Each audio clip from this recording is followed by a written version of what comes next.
friends. My name is Stephanie Romero, and I am the founder and executive director of Awaken Pittsburgh. I want to welcome you to our podcast, The Ripple Effect. Awaken Pittsburgh is a nonprofit dedicated to fostering well-being, empathy, and compassion for all by teaching and encouraging mindfulness and meditation practices. I also want to take a moment to let you know that Awaken Pittsburgh offers many other opportunities for practice and connection. For example, you can join our online community, which features a space to more deeply explore the topics we cover with our guests. We have weekly posts to spark thought, practice, and reflection. I hope you will come join us to explore, connect with others, and deepen your practice. You can find out more at awakenpittsburgh.org. I am so excited to have today's Ripple Effect podcast guest with us today to talk about the topic of empathy. Alex Conley is a cancer survivor and the founder of Kono Nutrition. After his battle with cancer, he recognized early in life that health is the most important aspect in life. In college, he obtained a degree in fitness, health, and human performance. He is now passionate about educating on the difference between being fit and being healthy, and how to achieve complete health in all three realms: the physical, mental, and spiritual. Alex, thank you so much for joining us today on the Ripple Effect podcast. I'm so grateful to have you with us. Yeah, thanks for having me. I appreciate it. And I'm just starting all of these conversations with the question about the role of mindfulness or meditation, any practice that you have like that in your life, how that works for Yeah. you, what you do. We'd love to hear about that. Yeah. So my journey was a little different into it because I was very intrigued with physical health more than mental health to begin my overall health journey. And so I was very much just have always been focused on like fitness and physical health and performance. I got my degree in exercise physiology, but as I have grown in my career and with my business, I recognize how intertwined mental health is and spiritual health and physical health and how much I was neglecting it. And so now I kind of try to like stack them together and I view it as this truly holistic practice. And so for me, like my time to myself has almost become, I get my physical workout in, and immediately afterwards, I either sit in the sauna or I go into a meditative state. And there's, I guess, a better term for it that some people even call it, they call it thinkitating. And it's basically, so after a workout, just your senses are heightened, and you have more endorphins flowing through that you can get into an alpha brain wave state a little bit faster post exercise. And so that's immediately when I do it. And that kind of, alpha wave is that meditative state. And it's very calming and it's very creative. So that's kind of when I, just like to reflect and try and kind of solve problems in my life and just whatever's coming to me. And I usually just, so immediately after my workout now is when I lay down and I give myself kind of 10 to 15 minutes of quiet time. That's amazing. And you mentioned that you stack it. And I know we do a lot of work with people on how to build a new habit, and there is the idea of habit stacking. So Yeah. I don't know if that's how you intentionally use that word or if it was just a coincidence. No, it is. It is exactly. Yeah, I think habit stacking is really important. And even like, I'm kind of in the health and biohacking space, and own a business that, offers supplements. And that's a term that gets thrown around a lot too, is like biostacking. So you're doing kind of like two biohacks at once. And I just view, this my mental health and mindfulness and meditative practice as just another thing that I'm, it's just a nutrition for the brain and body, right? It's just a different form of it. And so yeah, I purposefully try to stack things together because now I've come full circle in just that, like, health is such a holistic practice, and this is such an important piece of it that I neglected for so long. And truly my physical health suffered because of it. Like 80% of doctors visits are now happening because of stress. They're stress related visits. And so it's something that became very, very important to me because health is the most important thing to me in my life. And like I said, I kind of neglected these spiritual mental realms for a long time, and my health suffered because of it. And so now it's more important to me than ever. That's great. I really like how you have intertwined the ideas of mental and physical health, because for me they're so connected. When I feel sad or depressed or lonely, like it's a physical sensation for me. Mhm. And if that goes on for too long, kind of like you mentioned, then it can become like symptoms that feel like illness or actual illness.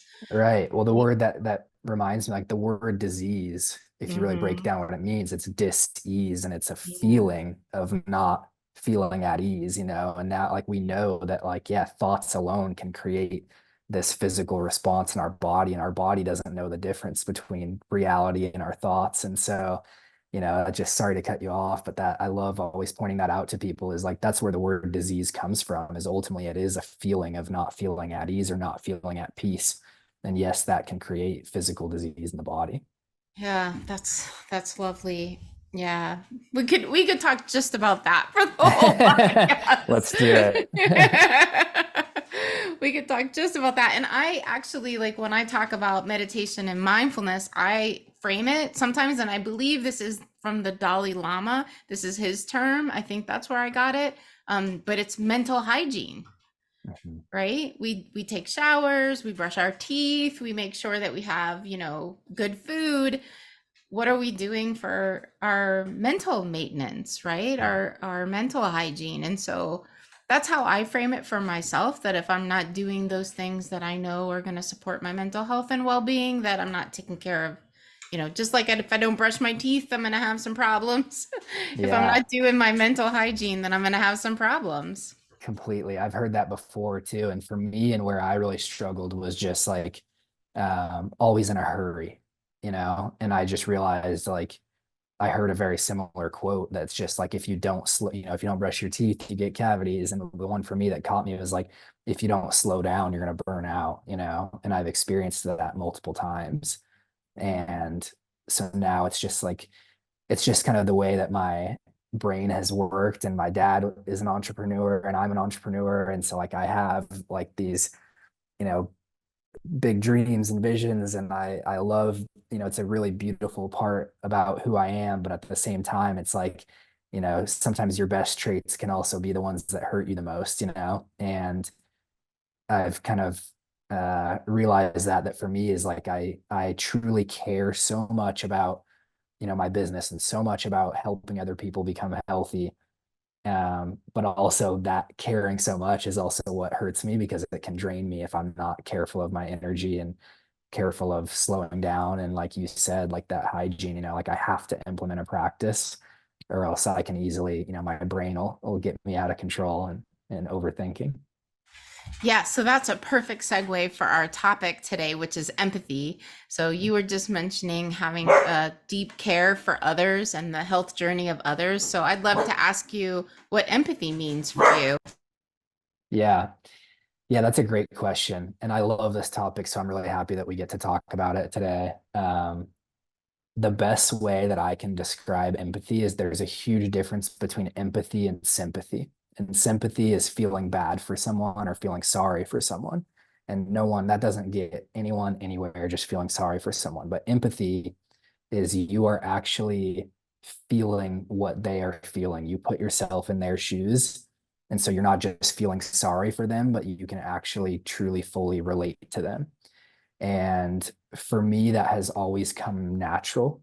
I had leukemia when I was 4 years old, and um, just going through cancer treatment and 3.5 years of chemotherapy, and just I was very self-aware as a child, right? Because I was forced to have to be very aware of my surroundings and very aware of this new situation and new life that happens to me. And because of that, I think it always came natural. But I also just want to say that like it's also a like a conscious choice for me to be empathetic to someone, like to fully put myself in their shoes. And I recently had this conversation where sometimes like I feel like in our world today, we're so much on this self-love movement that is, a very good thing. But I sometimes think that we can overdo that to where self-love turns into selfishness, and then you lose empathy for other people, and we can't put ourselves in other people's shoes, and we're so separated and divided in this world that sometimes it feels like we've lost empathy. And so that's why I'm passionate about this topic and this subject as well, because I think that's ultimately the way that we heal is through empathy and being able to relate to others. Well, there's a lot in there that you're saying that I'm taking notes that I want to follow up on. And the Yeah. first one is about empathy being a conscious choice, right? I love that because when we do programs and classes, we always talk about the fact that things like kindness, compassion, empathy, we can actually grow those, right? And I think sometimes we have this idea that people are like born naturally compassionate or not, and that's it, like it's static, you can't change it. But I would love to hear you say more about how you think it's a conscious choice and how you work with that. Yeah, totally. I think it's just a matter of being connected to the present moment, at least for me. Like, I feel like everyone is so in their own head or so distracted, or we live in such an instant gratification society that, like, it's almost hard to truly connect and relate with people. And so for me, it's just like being fully present to the moment and being a good listener, because how often is someone like, maybe dropping hints that they want to have a deeper conversation with you, and we brush it off because we're too in our own heads, and we're not, the act of listening, I think, is the beginning aspects to being an empathetic person, is being a good listener. And there's like a saying that basically says there's a difference between listening and waiting your turn to speak. And I think that we've also kind of lost touch with that. Um, and yeah, that's been really important to me too, is that's another conscious choice for me to like listen and make people feel heard when I'm in a conversation with them. And that is what allows me to then drop into that empathetic state where I truly feel it in my heart what they're saying and what they're going through, and I'm able to, relate to them a little bit more. And then that allows for, me to potentially help them more, give better advice, and again, not just like feel bad for them, like, oh man, I'm so sorry, that really sucks, but further ask questions and maybe help them kind of work through it, which in my opinion is empathy. Yeah, I love that idea of being really present as we listen and not just waiting for our turn to say what's on our mind, right? Or listening for how we can respond, right? Planning that response as we're listening, right? So I really, because it's so true. And we all do it. We all do it at different moments. But if you can drop that need to say your piece and just fully listen, completely shifts the way a conversation can go. Mhm. Yeah, Yeah. and there's probably an ego part to it too, or just like being self-conscious. I think like so many of us are self-conscious and we're thinking about what other people are thinking about us, which then allows us to not truly fully listen or not truly fully be in this present moment. So like we first, and foremost, we have to get rid of that, what are they thinking about me, or how do I look right now as we're talking, and things like that, because all of those are just distractions from, the fully present moment. And I just think, yeah, in order to practice empathy, you have to be in that present moment, because that's the only way that is going to allow you to truly feel something. I love that. I really, really love that. The other thing that you were talking about, and you mentioned it again here, is, we often talk about self-care. You had mentioned self-love becoming selfish.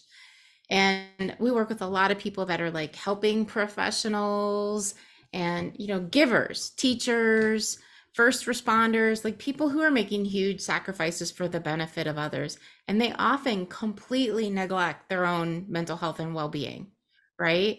And so it's constantly this kind of like, where's the balance between self-care, self-love, and like you said, sometimes it can be selfish. So I don't know if you have any other thoughts for folks that are listening, like how do you manage the balance between really taking good care of yourself, because obviously that's Mhm. passion, there's a passion for you for that, and not letting it slide into becoming something selfish. Right. I've definitely done both before. I'll say that. Like I have been so much of a helper and a giver to where I have drained, and even to the point where I didn't even know who I was anymore, you know? Um, and that kind of stems from me just being, I think, such a social person as well. Like I was very kind of an entertainer and very just outgoing. And but yeah, to the point where I was giving so much to other people that I kind of lost touch with maybe who I was. And then that led me to a journey of more self-exploration, post college and in my early 20s. And that I was single for 3 years and really just like focused on, I knew that I needed to focus on myself. But that's the reason why I say that sometimes they can turn into selfishness, is because I've experienced that, and then you get so habitual in your own routine and taking care of yourself that you kind of forget to then learn how to care for others. And so there is this fine balance of it. And I think everyone's probably a little bit different with finding it. Um, but I think that first and foremost, you have to establish it within yourself first. Like I think that you truly, you can't fill other people's cup if yours is empty, And so I do think that like taking care of yourself is first and foremost what's really important. But the only reason I bring up the selfishness is because I've seen people, including myself, overdo it to where then we forget that actually sometimes helping others is the best medicine for ourselves too. And that's something that I have realized and that I think the world just needs more of in general, because it feels like, we're a little bit divided, left, right, and there's separation, and there's, now we kind of all like identify as this certain person, or our identities, get wrapped up in our beliefs too much, and then we can't relate to other people that believe anything different than what we do. And so I just see this kind of divide and separation. And part of me just wonders if it's from people focusing too much on themselves, instead of just like being able to relate to others. And so it's just so important to me to be a giver, and yeah, like, I definitely still want to reiterate, like it has to be because your cup is full first. But it's just so, so important to learn how to, like, the best way to get out of a funk is to go do something for someone else. It's not to like, what is it that I'm in a funk for and how can I get out of it? And it's again because you're just like focusing so much on yourself that like I guarantee if you just went and like made someone else smile or did something nice for someone else, like that's gonna fill your cup more than anything you could probably do for yourself, And I think that we just forget that sometimes. Yeah, it's a really tricky thing because like on the one hand, if you're not doing the basic of taking care of yourself, you're not going to be Yeah. able to give to anyone else, right? Mhm. And sometimes when we're not feeling so great, we can just reach out and help someone, and that does lift us up. So it's a I think it's a tricky thing that, you know, only each individual person in that moment is going to be able to decide for themselves. And I think this conversation is very rich, and hopefully, people listening can kind of feel into for themselves, where are you at? Is what you're feeling actually burnout, and what you really, really need is that self care, right? Mhm.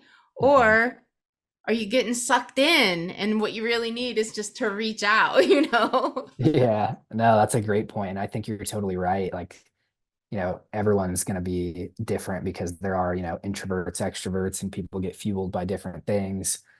Um, but yeah, at the end of the day, like I think that we all intuitively know what we need to do to heal ourselves. You know what I mean? Like we all kind of have this answer deep down, and truly going back to mindfulness, like for me, that was the biggest thing that I learned is like, how many times do we reach for something external for answers when reality it's always within ourselves if we just listen to it, you know what I mean? And just be quiet and still. And that's for me where like why I really, implemented a strict mindfulness routine and quiet time, like mandatory quiet time for myself, is because that's where, like I mentioned earlier, like the problem solving happens for me in my life is like, like you recognize that like I have the answers within myself. And it's the most powerful thing that we could probably ever recognize as humans is that like it's all coming from within, right?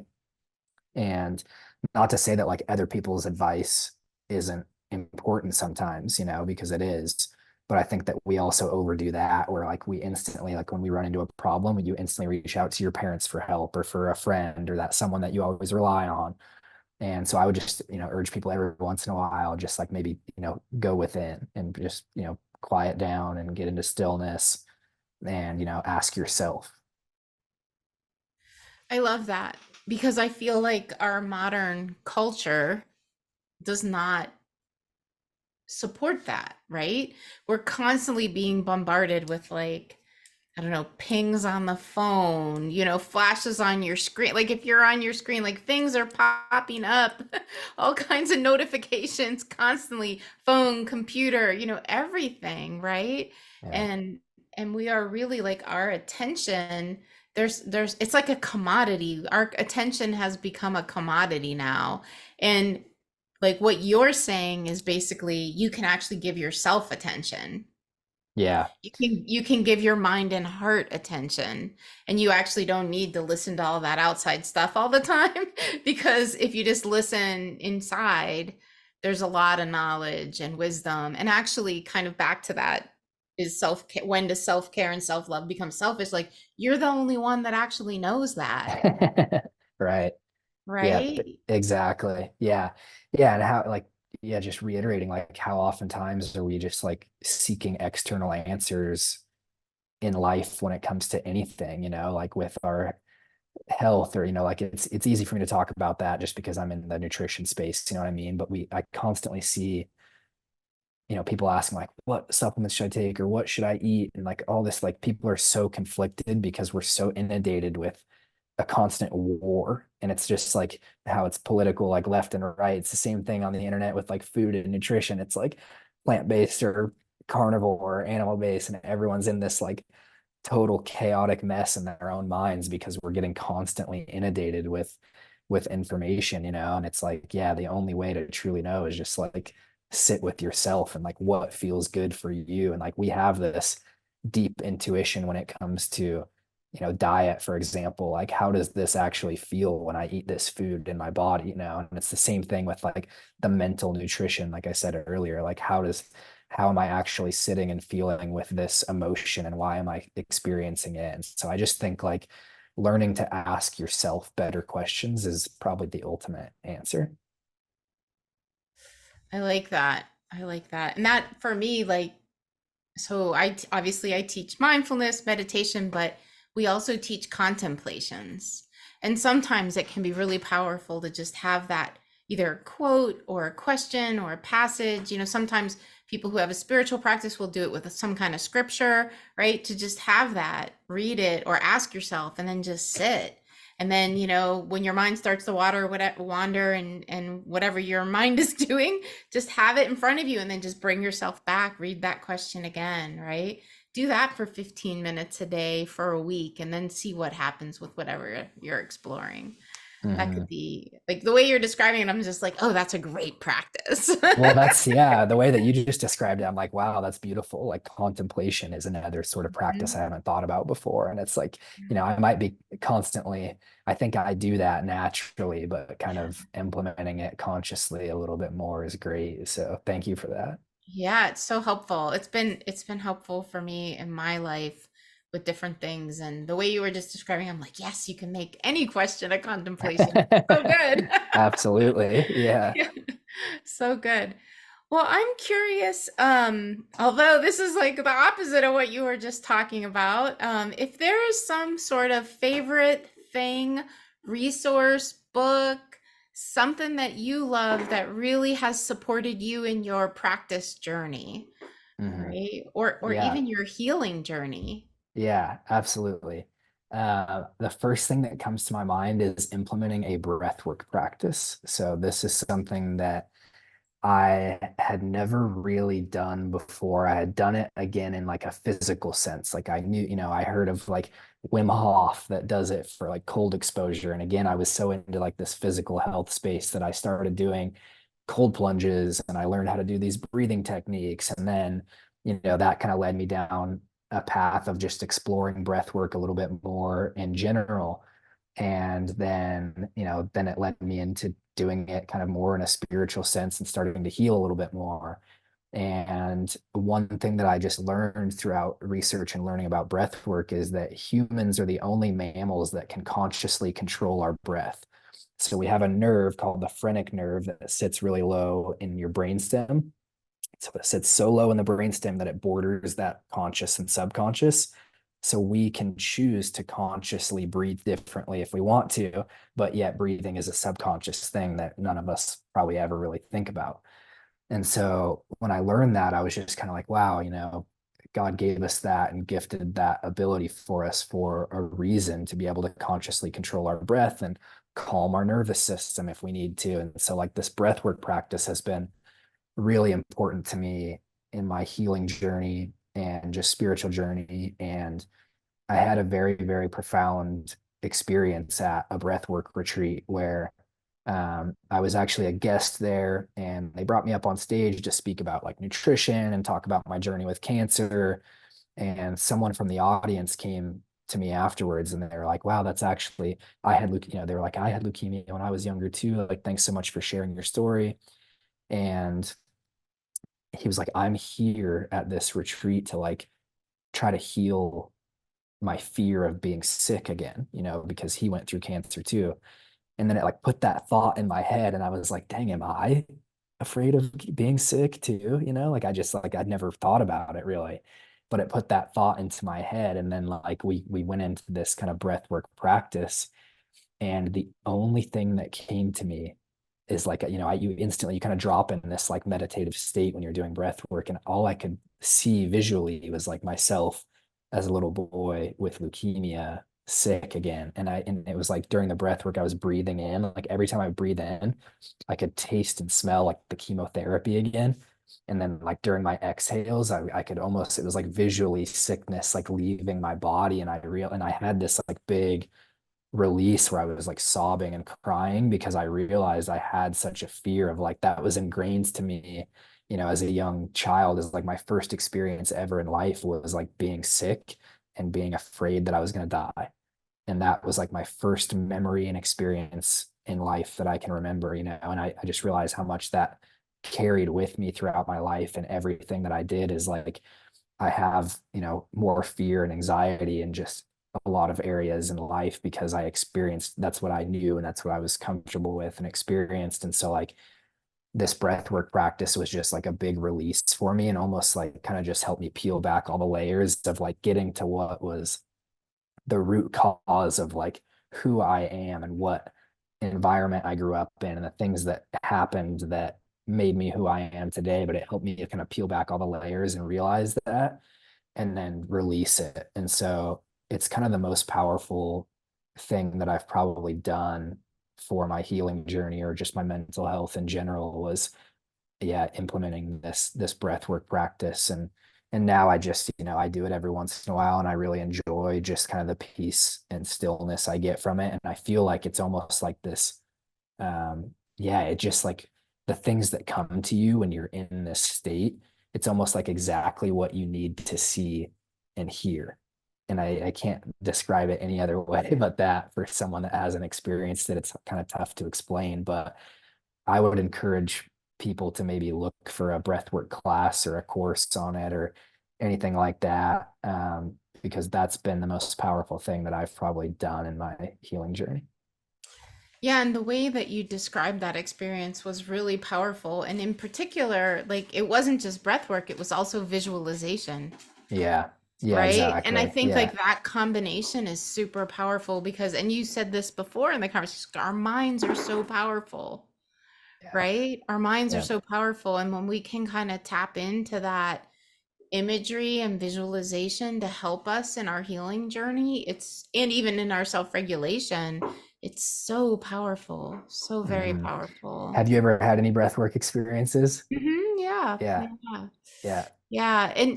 And we teach in Awaken Pittsburgh, we teach breath practices exactly what Great. you describe for down regulating, like if you're, or up Right. regulating, like, and that's a yogic practice too, right? Right. You can do all sorts of different things with the breath to either calm the nervous system, or like if you're in a dissociative state, to rev it up. Yeah, You can do, exactly. you can do all of that through your breath. And then when you combine the breath work with visualization practice, like on the inhale and the exhale, what you need to release and what you need to bring in, it can be a really powerful experience for people. Yeah. Yeah. I just always love, I wanted to ask just because I always love hearing like other people's experiences too, to see if they had like some sort of profound release. Cause usually, people end up having something like that through a breathwork practice. And it was really impactful for me. So Yeah, that's amazing. And it sounds like part of your trauma healing journey as well.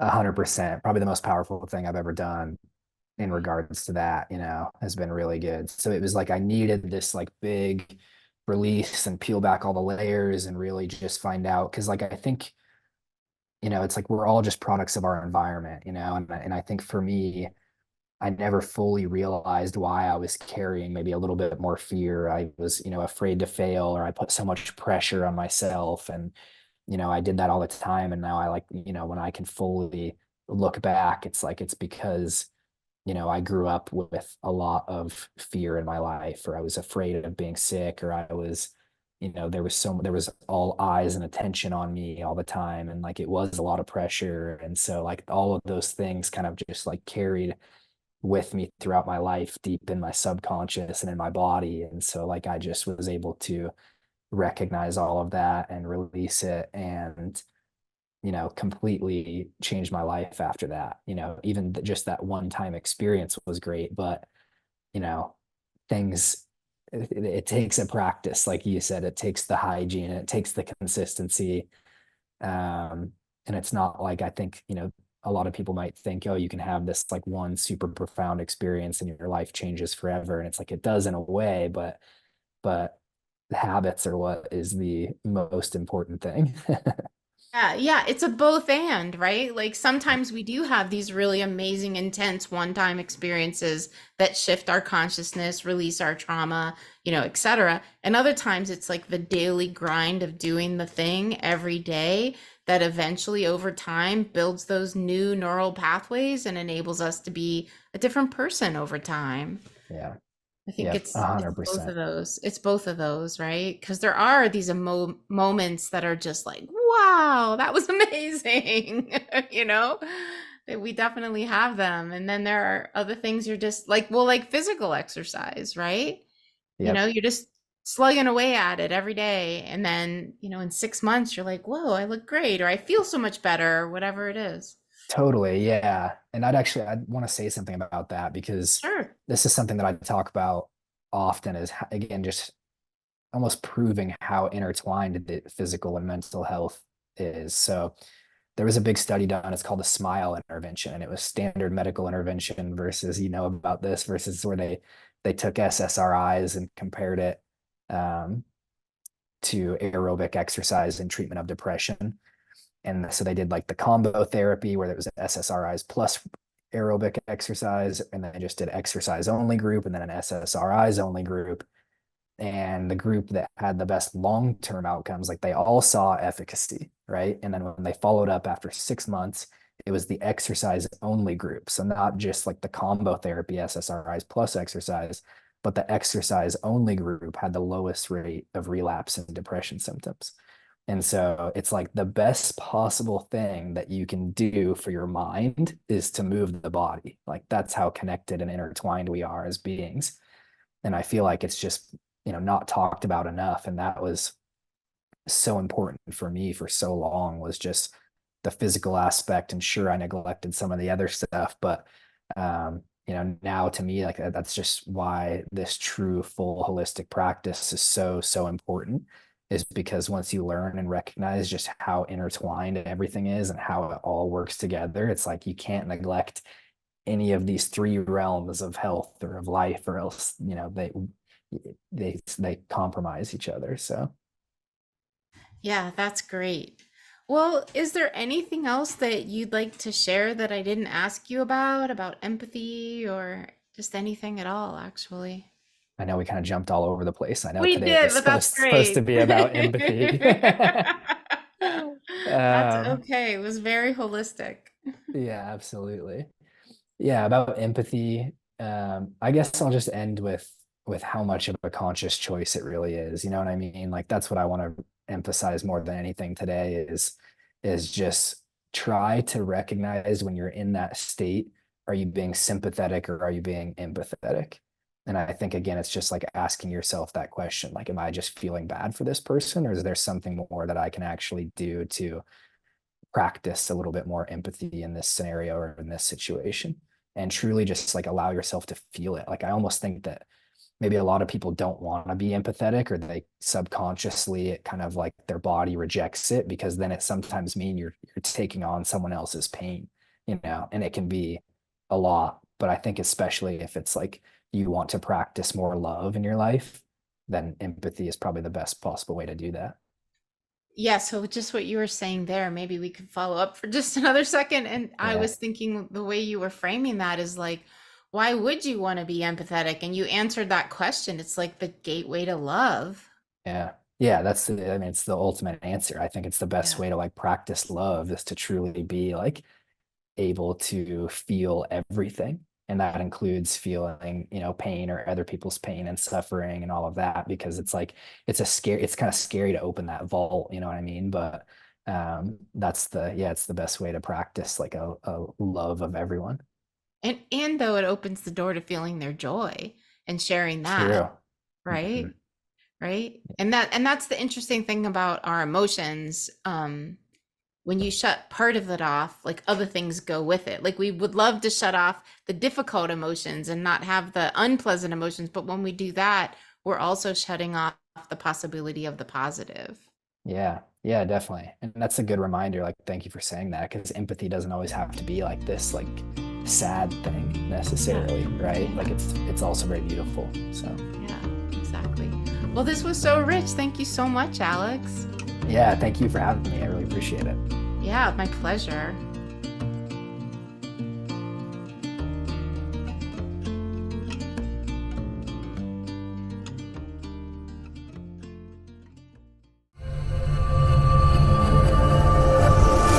Say Something Studio.